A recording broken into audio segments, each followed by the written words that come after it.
So this is a fun technique that I've been doing with my die cuts for a very long time, probably years, but I've never found a name for it. But now comes the really fun bit. So I'm going to show you now how I do the technique. It's really quick and easy and using things that most crafters will have at home anyway. And then I'm going to ask you to comment on what you think it should be called. Or have you seen it before? Do you know what it's called? So to do this, I'm actually going to be introducing you to one of the items from my new collection. My brand is Textures by Lou Collins, and this is the Layering Lace collection. This is the butterfly. There's some other items which I'll quickly run through at the end for you so you can see they are all layering dies. Absolutely stunning. But we're focusing on the butterfly today, and I've already pre-cut a lot of them. So I've got 3 layers with this, but I actually don't need the base layer. Instead, I've got myself a 6 by 6 inch square piece of cardstock. So I'm going to be layering over 2 of this layer and 2 of this layer. Now usually when we are layering up these dies we would only use 1. I mean, look how beautiful that is. You can see through it, you can colour it in if you want to, you can cut it from different colour cardstock. It's a dimensional layered lace type die. Absolutely stunning. But what we're going to do is add 2 of each layer to give us even more dimension. I'm going to be gluing these together with a wet glue, like so, and then gluing them onto the 6 by 6 card base as well. Now, when I'm gluing these together, I'm being really rough with my glue. It doesn't really matter. You don't need to be neat with it. You just need to make sure that these die cuts are not going to move around. Okay, so you can see the white blobs of glue there. If I was more careful, of course I could avoid that. But like I said, you don't need to avoid that. You can have glue in places. It's all going to be covered over, and it's going to be covered over with tin foil. Now it's up to you if you use the shiny side or the matte side. Personally, I prefer the matte side. It's not quite as in your face as the shiny side, but that's entirely up to you. You're going to want to cut yourself or tear yourself a bit that is much larger than your card base. And at the moment, I'm not going to apply any more glue here. I'm just going to place my foil over the top and start pressing it into the design. Now you can burnish first very lightly. Make sure there's no glue on your fingers.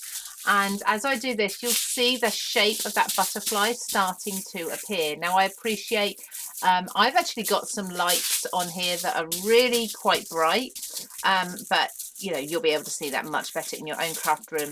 So first of all, burnish that down so that you've got an idea of whereabouts your image is. And then you want to go in with a little more pressure and something like some kitchen towel to really start pressing that into the design. So I'm pressing down here from the center of the butterfly. Now bear in mind, this can at the moment still move about if it wants to. So be very gentle, try to hold it still with one hand. And I'm really getting the tips of my fingers in there. The reason I'm using the kitchen towel is because I have got nails and I could end up actually scratching the foil and breaking it. And ideally we want to try and keep this in one piece. So you can see there I've worked on one side, now to work on the other side as well. Again, holding this still as I go. Now this technique works really, really well with layering dies, as you'll see, but it also works really well with just one layer die. So you don't always have to use a layering die for this. Once you've gone over the whole design, smooth out any sort of pattern that you've got in the foil over your cardstock. The odd wrinkles are absolutely fine.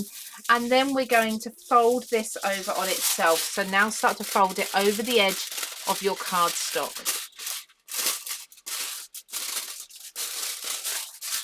It's a good idea to do opposite ends first of all. That will hold everything in place. And then you can do the sides. Be sure to fold over and tuck these edges in so that they're not seen from the front.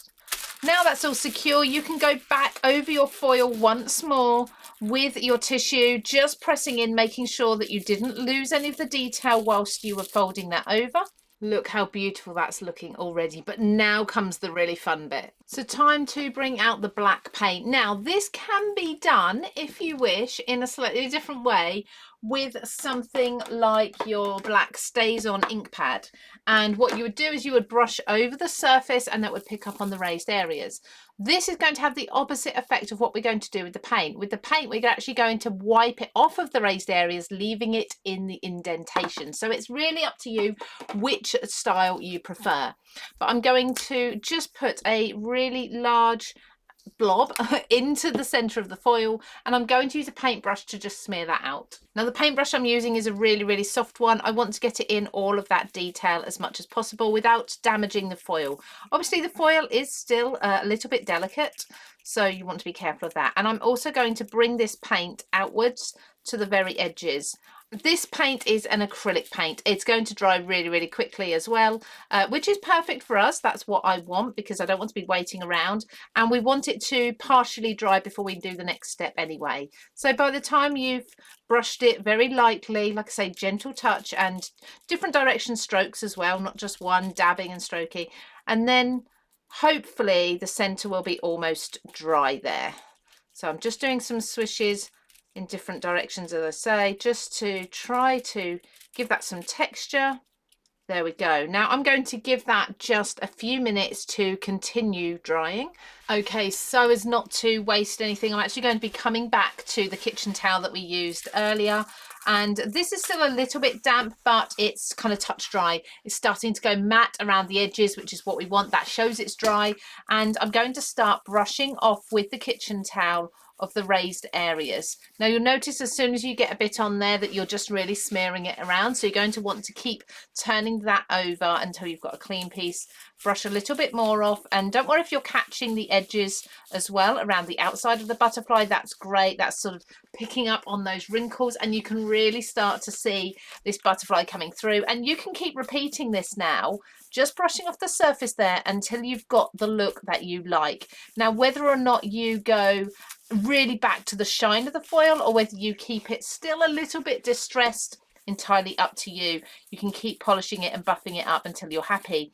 You can also either leave the outside black, or you can also just brush a little bit away. I like to do this just so that it blends in quite nicely, just tapping and dabbing a little bit away from the outside edges as well.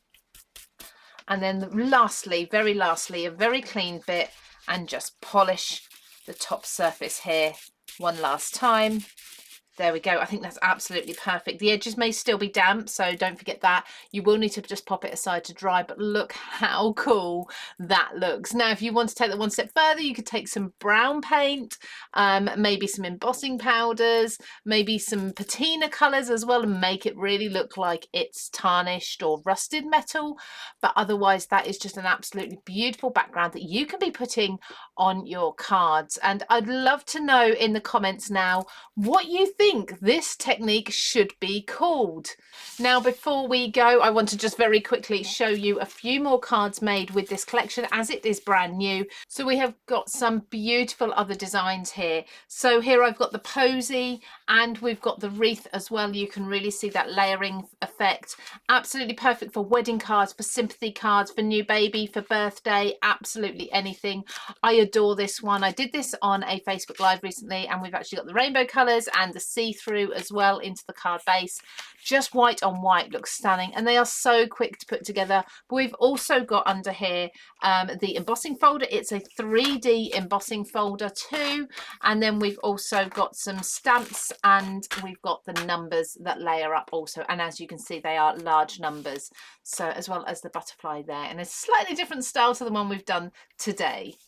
Now you'll find all of this available linked down below for you. As I say, this has just launched, so you'll be able to find it all at CraftStash. And I'd also love to know in the comments what you think of this collection and if you love it as much as I do.